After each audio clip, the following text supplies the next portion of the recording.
Okay, policy A and policy D. Yes, sir. All right. When I was looking at this, I see that you mentioned this at the last meeting, that there was a blank of days in advance that you must ask to speak at meeting, unlike the current procedure.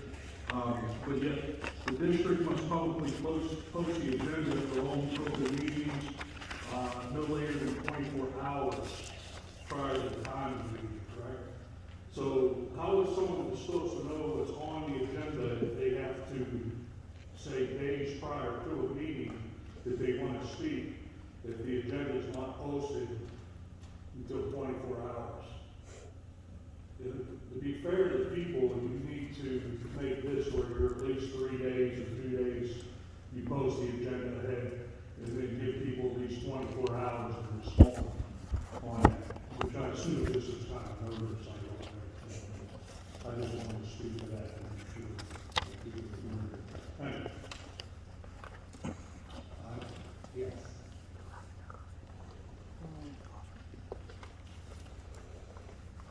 I wanted to ask about, I'm Nicole Salinger. Okay. I'd like to ask about, section 7. First comment on, section 7, letter D. The action on authorizing submission of a attached COVID-19 statement of assurances to Pennsylvania Department of Health. I obviously have questions. I know this is always supposed to be a comment thing. This is a big thing that I would hope that parents would be involved in, able to vote on before you would actually proceed to participate in the program. I think it's going to be a big problem because as I read through the consent for privacy, it says consent from all individuals being tested is required. There's going to be a lot of parents refusing this test. So I think it would be useless because if you don't have all participation, then the test will be worthless. Also, under training and requirements, one would be, obviously it says you can use your staff to be trained to do these testing. Is that going to be a pay increase for the teachers? Is that mean that there's going to be training involved, there's going to be time involved in training?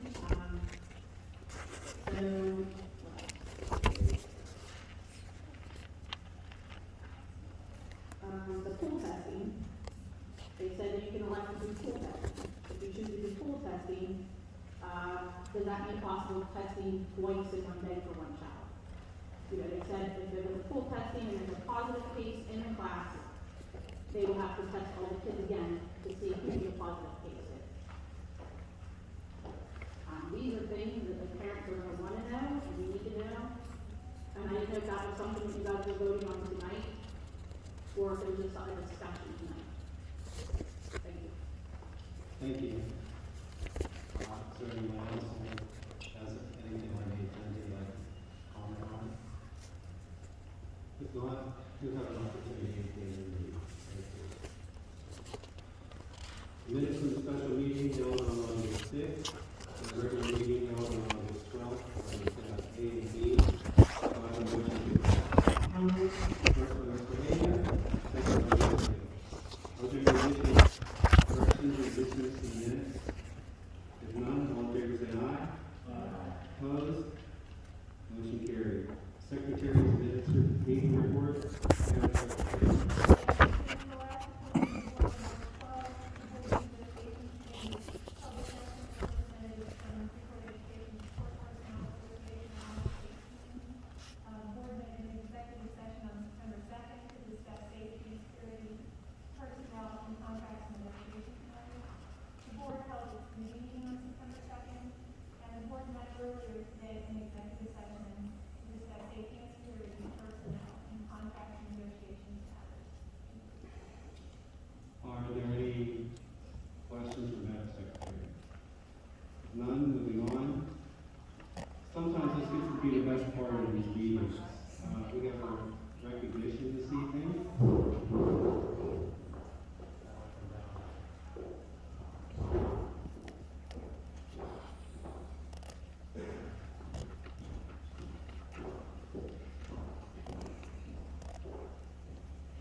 This recognition is seeking for one of our distinguished faculty members.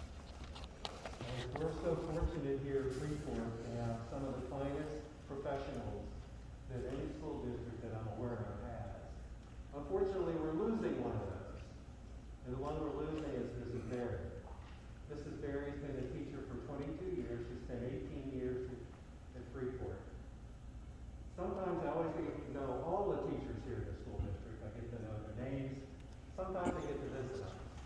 Mrs. Berry, got to see her a lot, especially when you have 5 of your 7 grandkids have as a teacher. And sometimes one of the jobs I get to do is go in and sit in the classroom. If you ever have a chance to go in, some of you experience probably with remote, sitting with a kindergarten student for a day, and have these little kids just behave and look up to these teachers like they're on a pedestal. The respect that the kids give to these kids, to the teachers. It has a lot to do with parents. Even though we might not disagree or agree on a lot of things, maybe this particular issue tonight, but one thing we have to agree on, we do have one of the finest teaching staff anywhere. Mrs. Berry, this is for you.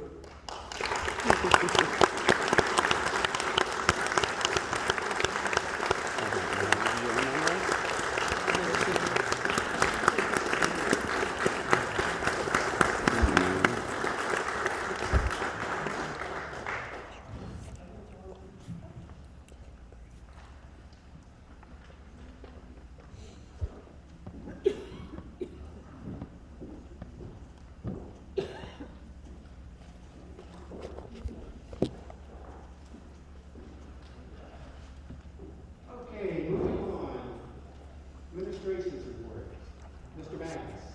Task order is a violation of the law. A knowing violation may be used by a plaintiff to establish personal liability in a neglect action case for 42 C.S. 855. That's all I have for this evening.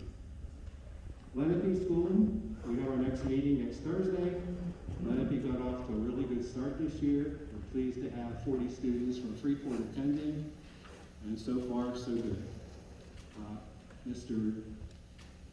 Dr. in October, so, if you want to do any of the Zoom meetings, you may sign up.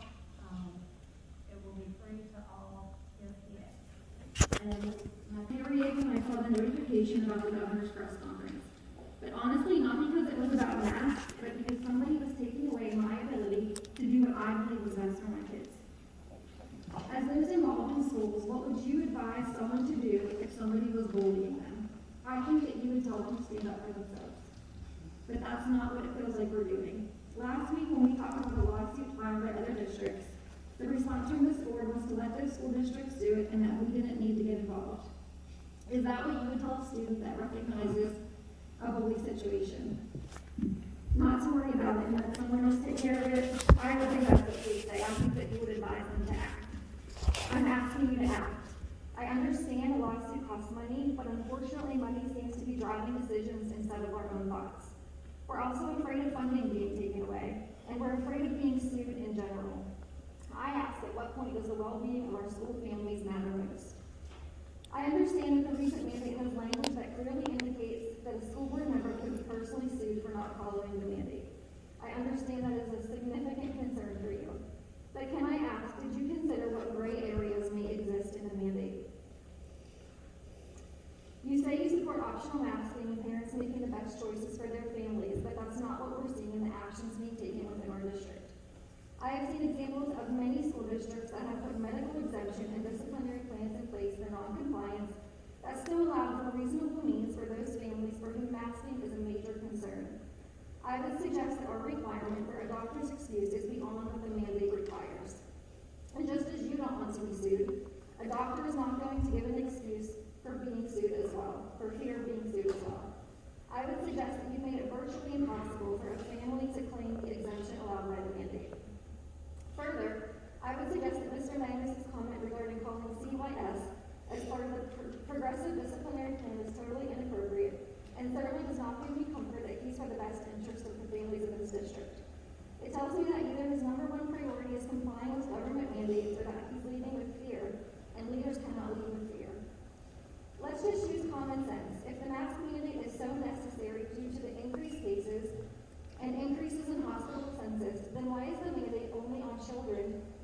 are not taking up space in our hospitals? Why isn't the mandate on the general public to protect those most at risk? It doesn't make logical sense to me. Our schools are being inappropriately targeted. It's a fact that the leadership of this district has created a great place for kids to learn and succeed. I imagine that you are tired and you are overwhelmed. I ask that you continue to push forward and think outside the box. What can you do to preserve freedoms in this district? Some people have mentioned a waiver. My child can play sports or go to the trampoline park freely as long as I sign a COVID waiver. Why can't we sign a waiver? Where is there a mandate, language, or law that says that we can't do that?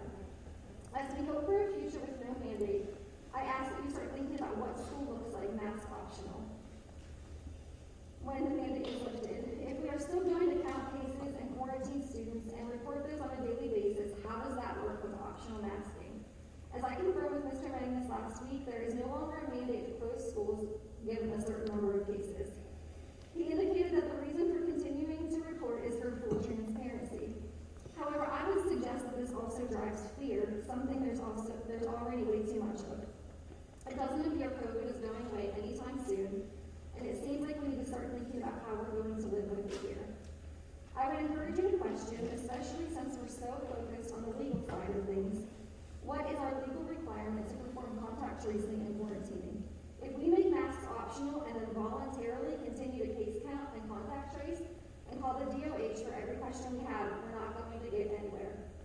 I'm so thankful that we were able to get into the school for open house this week. My 3 kids at Buffalo were so excited to show me around their school. As my kindergartner excitedly walked me into the library, one of the first things he did was show me the divider that he has to put up if somebody sits at his desk with him. And I closed with my 5-year-old because of germs. That's one of the main things he has learned in his first few days of school. This is nothing against the library. My kids love her and she's only followed what she's been directed to do. But what my kindergartner knew most about library is that he had to protect himself from the germs of the child sitting beside him. It seems we are truly teaching these kids to be terrified of other people's germs. As human beings, we were designed for relationship and connection to one another. This environment that we're in now, for the 3rd school year in a row, is not what is best relationally and mentally for these kids. I realize that you may agree with the mandate, but I'm asking you to figure out how we can have accommodations moving forward for those who have different ideas of what is best for their children, and figure out how to work together without parents losing their ability to do what's right for their families. School board, just as Mr. Magnus begs us to mask our children, I beg you to start asking questions. Work with other districts that fight for the families in our state. Let's start planning for the future and figure out a way to take back control of our district and allow parents to make the best choices for our own children. Thank you.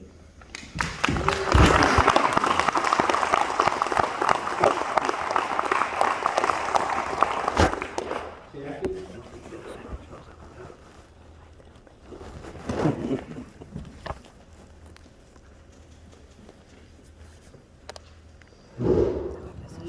Jackie Godwin, South Buffalo Township. Reality is we can sit here for hours, get around and around, about the mandate. Your experts are right, my experts are right, yours are wrong, mine are wrong, yada, yada, yada. My reason for being here this evening is to advocate for my child and others in the district that may not see things the same way as our superintendent and a select few of our school board members. I specifically came to address the CYS threat from Mr. Magnus in the last meeting. Excuse me, you said you want to talk about masks. No, If you're gonna talk about one of us, you're gonna have to sit down. no, I'm not going to, I'm on the CYS thing. Well, that's not what you said you wanted to talk about. You said you wanted to talk about masks. No, I said we could go on and on for hours about masks. I'm reading what you said. I'm reading what you wrote. You said you wanted to talk about comments about Mr. Magnus, and we're not gonna comment About about his any statement. of this. I'm sorry, it's about his statement about the CYS. We know what a statement was. I just wanted to give a relative account as for myself being new. My grandparents took in over 300 foster children from Armstrong County for 40 years.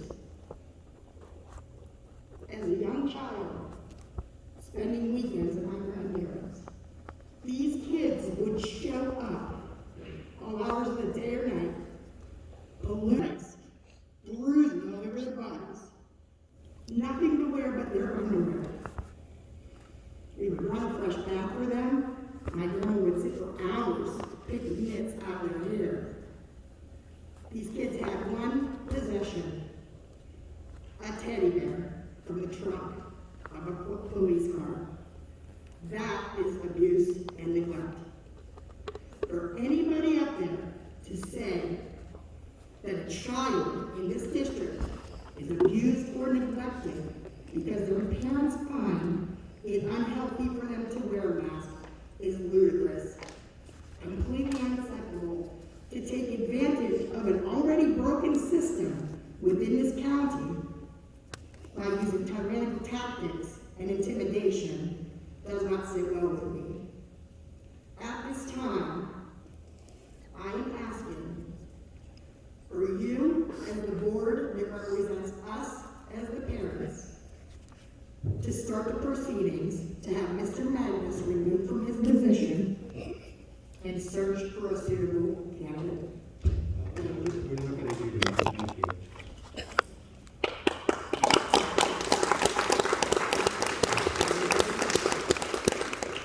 Andrew?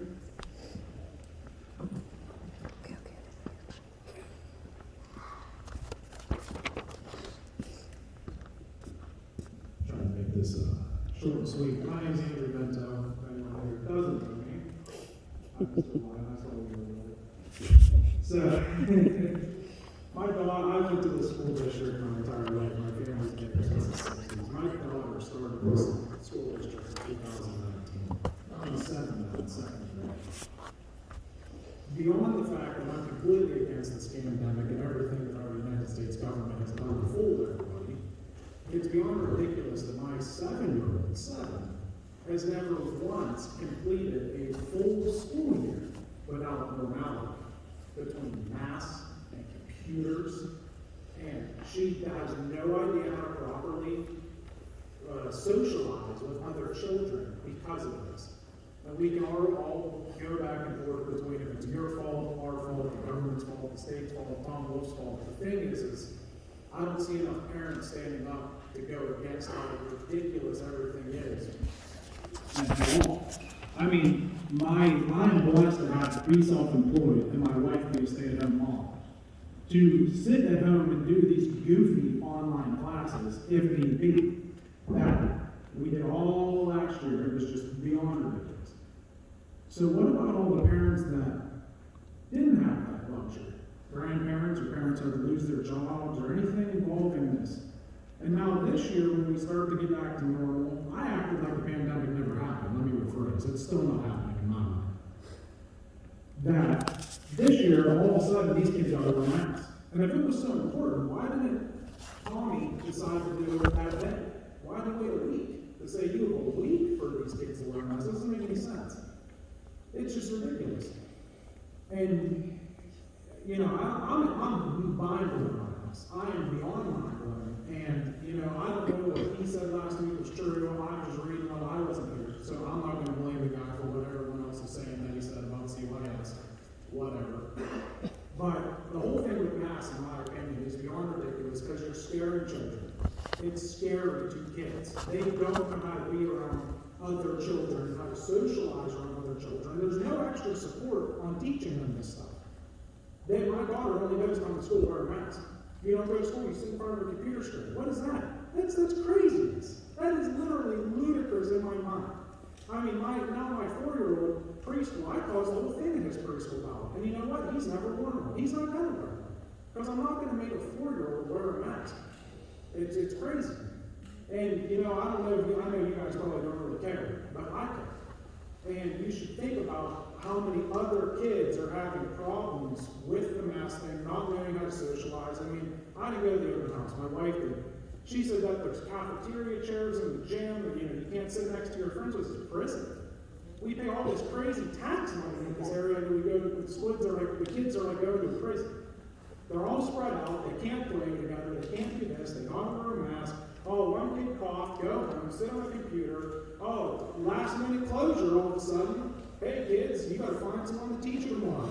What? That's the whole thing. And you know, shame on me for not being here any sooner than the day. But, you know, I figured I'd share my thoughts on it, real short and simple.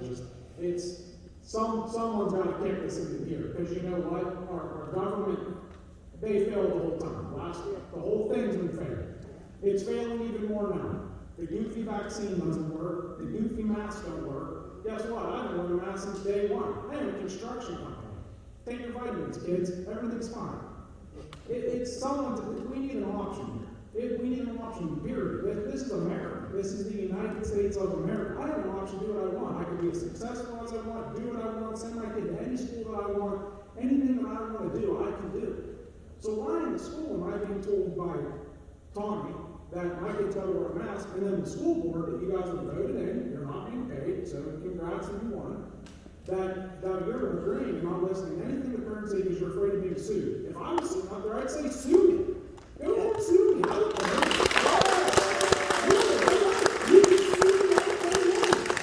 I'm not afraid of the government. I've never been afraid of the government. They can come to my house right now, the IRS, and say, get out of here. You gotta learn how to battle these people.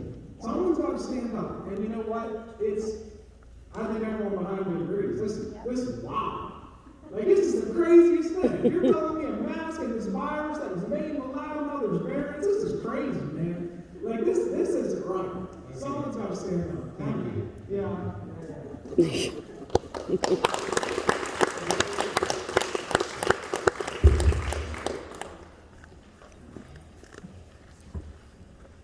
My name is Mike Welling. I reside at 539 Sarver Road. I do not have any children in the school district. However, I'm here on behalf of my constituents that elected me to be their township supervisor here in Buffalo Township.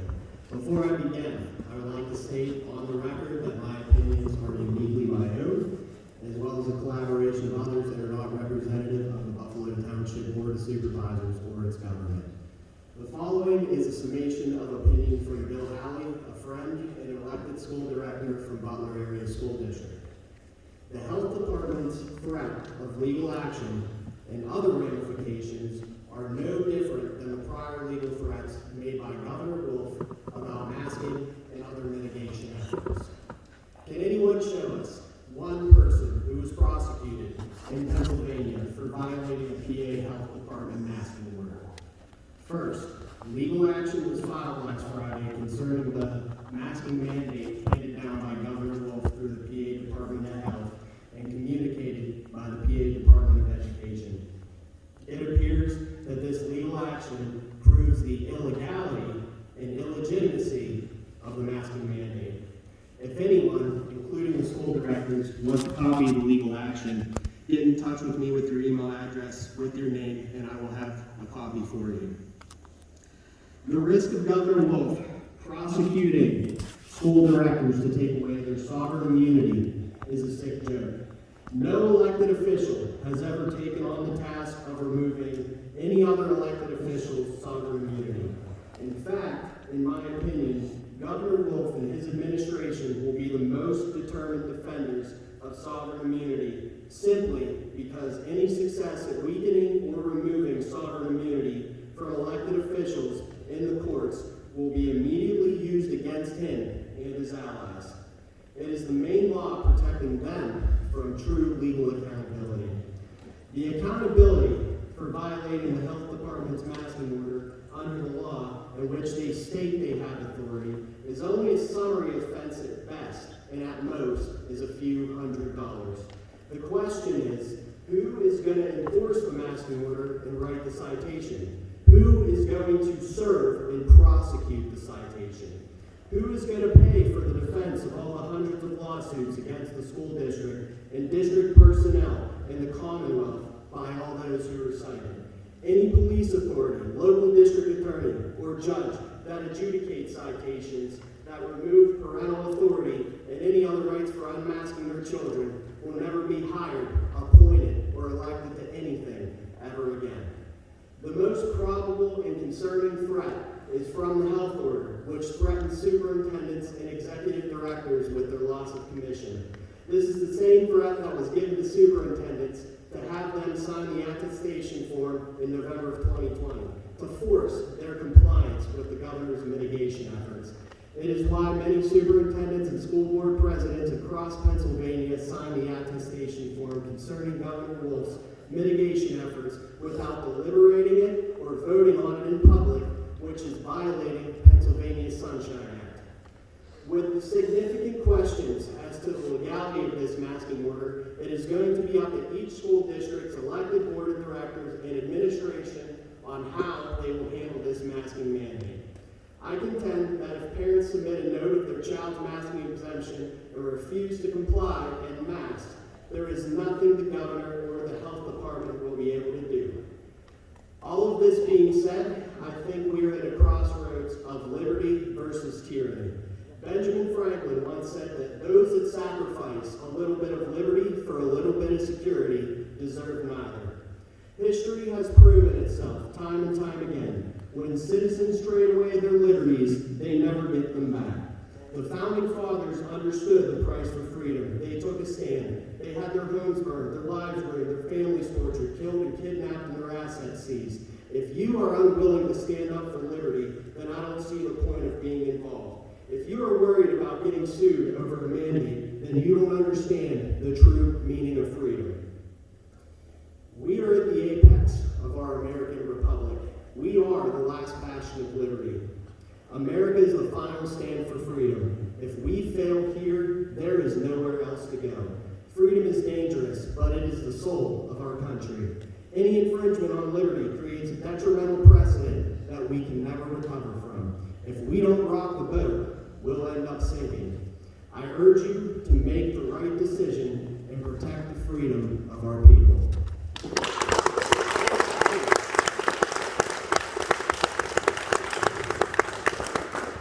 Jimmy, do you have anything else? Yes.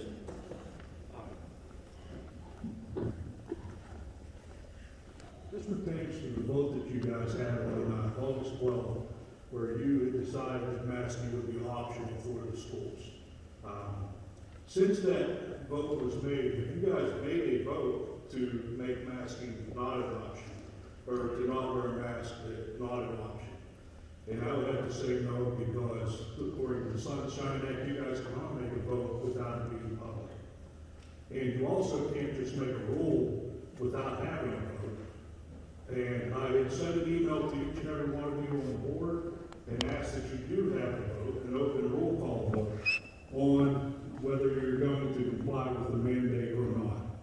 You cannot just say that you're going to do something when you've already had an open vote saying that you were not going to do it. And what I ask for you now, and by the rules you can do this, someone from this board can ask for a vote to put it onto tonight's agenda so that you do vote to have a roll call vote.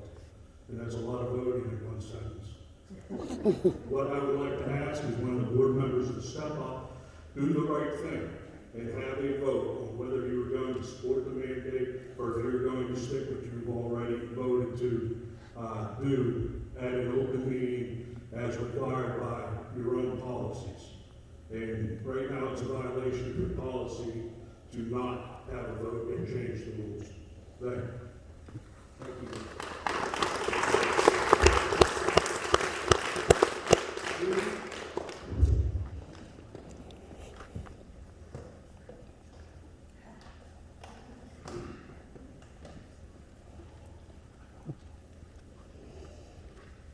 Thank you.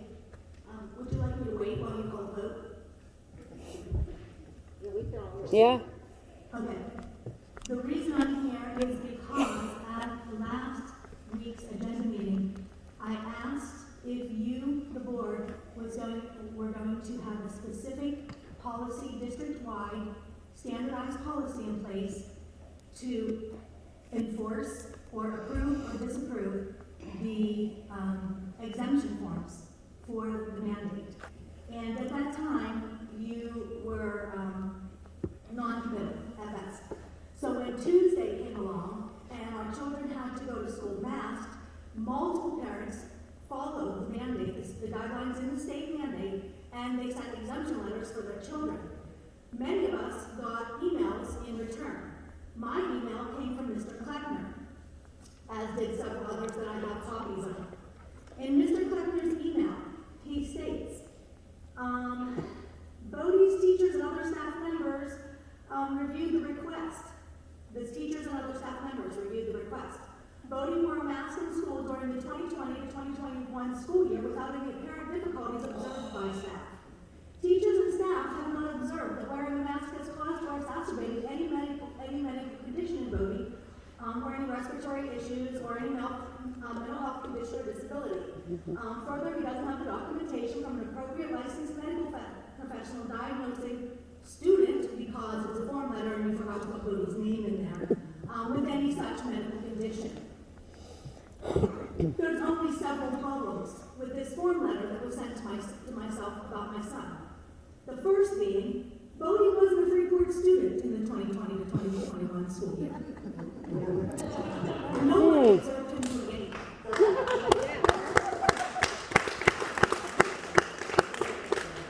The second glaring problem with this form letter that was sent home to me from Mr. Kretner is that he states the teachers and staff have not observed that wearing a mask has caused or exacerbated any medical condition. The teachers and staff, to my knowledge, in Freeport School District, although they're exceptional teachers, don't possess any medical credentials. The teachers and staff, by law, are not allowed to make a medical assessment of any child. Just this information on these several emails that were mailed out to multiple district parents caused me to have standing to report this district to the Department of State for medical practice without a license.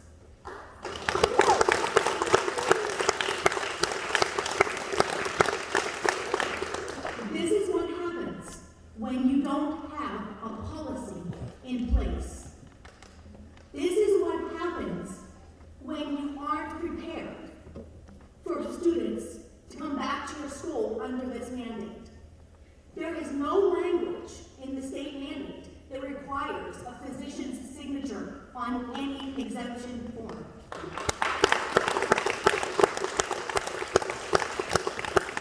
If you, as a district, are going to have any type of a rule that states that you need a physician's signature, that needs to be voted on by you as a school board, as a policy.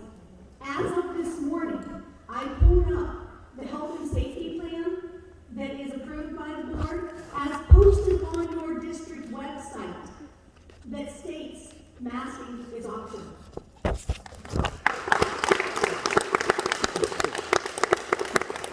This board is worried about indemnity.